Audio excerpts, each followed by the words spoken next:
You ask Tiger to solve. This deals with linear equations with one unknown.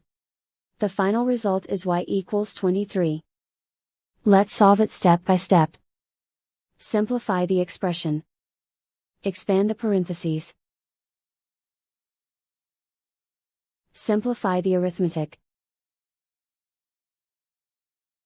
Group all constants on the right side of the equation. Subtract 63 from both sides.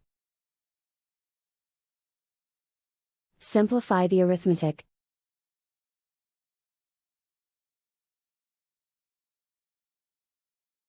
Isolate the y.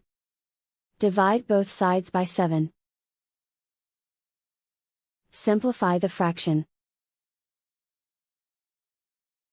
Find the greatest common factor of the numerator and denominator. Factor out and cancel the greatest common factor. And so the final result is y equals 23.